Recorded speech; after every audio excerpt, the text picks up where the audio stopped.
Veja que, em termos de grandeza, nós somos uma população de 210 milhões de brasileiros, temos cerca de 280 mil escolas no Brasil, que atendem cerca de 45 milhões de alunos, com 2 milhões e 200 mil professores. Então, pense o que só a população escolar no Brasil é maior do que a população de muitos países europeus. Então, entender política educacional no Brasil não é uma tarefa tão simples, né? Eu quero primeiro que vocês compreendam a organização política e administrativa do país para entender como são organizadas as políticas, particularmente a política de educação. Veja, o Brasil é uma república, né? Uma república federativa. Então, nós somos um distrito federal, Brasília, 26 estados brasileiros e 5.570 municípios. Cada município tem uma relativa autonomia em relação ao estado e cada estado tem uma relativa autonomia em relação ao governo federal. O fato de sermos uma república federativa significa que aquilo que é estabelecido na Constituição Federal precisa ser seguido pelos estados, precisa ser seguida posteriormente pelos municípios. Então, em termos de legislação, quando falamos em hierarquia das leis, primeiro se entender que o Brasil faz parte de uma comunidade de nações vinculadas à Organização das Nações Unidas. Então, há tratados e convenções internacionais que obrigam o Brasil a adotar determinadas políticas. E na Constituição brasileira, os termos desses tratados e convenções internacionais assumem peso de lei também.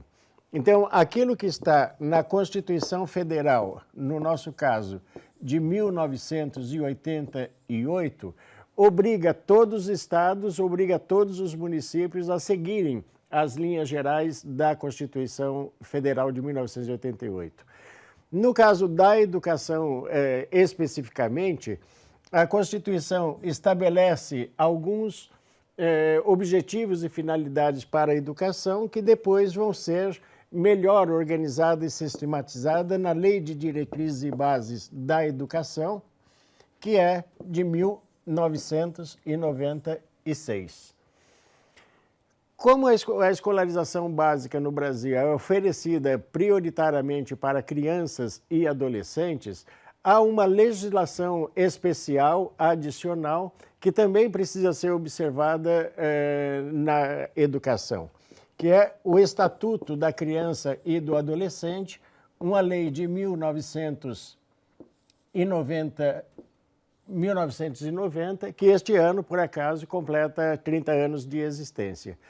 Isto quando se refere à escola pública. Quando se refere à escola privada, que é uma concessão, uma autorização que o Estado brasileiro dá para que a iniciativa privada possa oferecer educação, se aplica o Código de Defesa do Consumidor, que é uma lei de 1990 também. A diferença entre o Estatuto da Criança e do Adolescente e o Código de Defesa do Consumidor é que, pelo ECA, a educação é entendida como um direito fundamental de crianças e adolescentes. Já no âmbito da iniciativa privada, a educação é entendida como um serviço prestado às famílias que possam pagar por esse serviço. Portanto, o que se estabelece ali não é uma relação de direito e de dever, e sim uma relação de consumo. Então, que se rege pelo Código de Defesa do Consumidor, tá? Isto é fácil de se entender. Quando falamos, então, da hierarquia das instituições, nós precisamos entender que neste modelo republicano e federativo, A organização da educação, como as demais políticas, começa em nível federal, obriga os 26 estados e o Distrito Federal, que por sua vez obriga os 5.570 municípios a seguirem a mesma estrutura. Então, quando falamos das instituições da educação, temos que considerar o órgão executivo que cumpre a política educacional, que é o Ministério da Educação, que é o órgão executivo para executar as políticas. Mas não é um órgão autônomo e independente, porque o Ministério da Educação segue as orientações de um órgão de planejamento e controle da educação, que é o Conselho Nacional de Educação. Veja que, neste modelo republicano e federativo, essa estrutura federal ela vai se reproduzir nos estados, por meio das secretarias estaduais de educação, que, por sua vez, tem também um órgão de normatização, planejamento e fiscalização da educação, que é o Conselho Estadual de Educação. Os 5.570 municípios brasileiros, ainda dentro desse modelo republicano, precisam, por sua vez, organizar-se para oferecer a educação. E se organiza por meio da Secretaria Municipal de Educação, que, por sua vez, tem também um órgão de planejamento, controle e fiscalização, que é o Conselho Municipal de Educação. Então, com este modelo republicano e federativo, significa que as políticas públicas no Brasil, elas são determinadas em âmbito federal, são executadas com relativo grau de autonomia pelos estados e com relativo grau de autonomia também pelos municípios. Aqui se aplica o princípio da corresponsabilidade ou da tripartição na execução das políticas públicas. Ou seja, o município tem responsabilidades prioritárias na oferta da educação infantil, das séries iniciais do ensino fundamental, complementada com a educação de jovens e adultos quando necessário.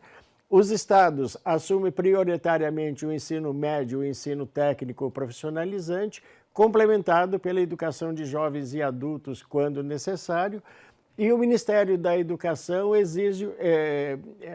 executa a função suplementar, a função complementar para auxiliar os estados e auxiliar os municípios quando se fizer necessário.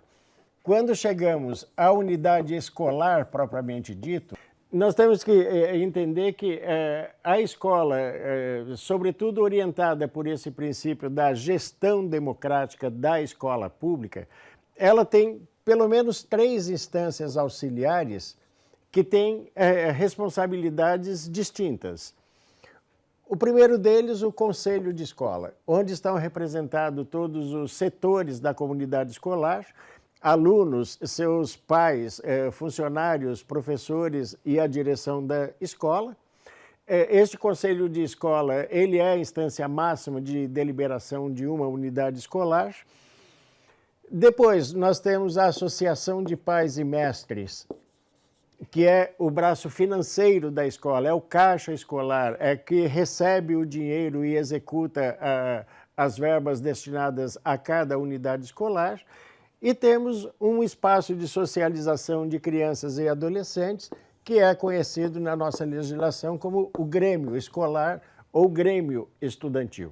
Ainda pensando na estrutura das instituições e na organização da escola, toda escola tem um diretor, a maioria delas possuem também um vice-diretor.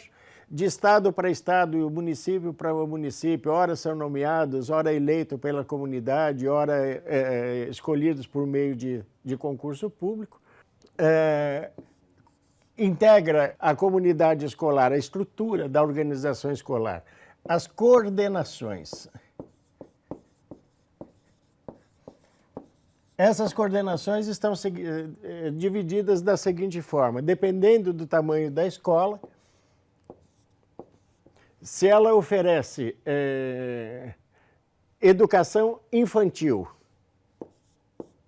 Ela deve ter uma coordenação para a educação infantil. Se ela oferece o ensino fundamental 1, ela tem uma coordenação para as séries iniciais do ensino fundamental.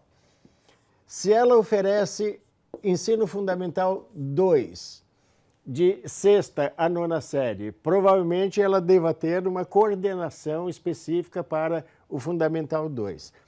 E se ela oferece ensino médio, ela também deve ter uma coordenação para o ensino médio. Veja que a educação de jovens e adultos, ela se aplica aqui no Fundamental 1, no Fundamental 2 e também no ensino médio. Porque normalmente a educação de jovens e adultos ela é oferecida no período noturno. Geralmente a coordenação, a pessoa que responde pela coordenação no período noturno é que faz também a coordenação da educação de jovens e adultos. Ainda na organização escolar, deve-se levar em conta a equipe pedagógica,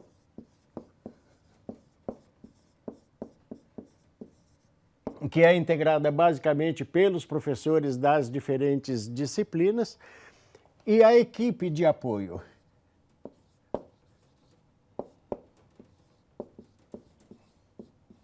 Que é integrada por inspetor de alunos, pelo pessoal de biblioteca, pelo pessoal de laboratório de informática, pelo pessoal de segurança, de limpeza e de assim por diante.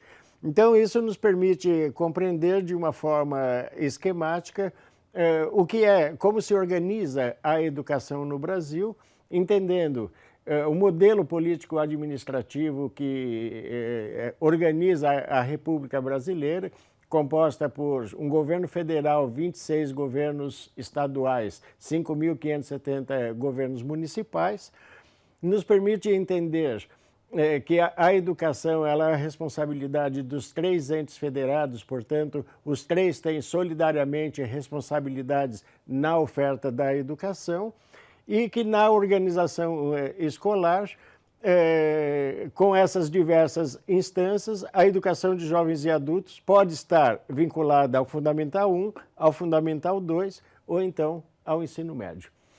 Este material está disponível no AVA para vocês. Por favor, tenham a liberdade de consultá-lo quando necessário. Muito obrigado.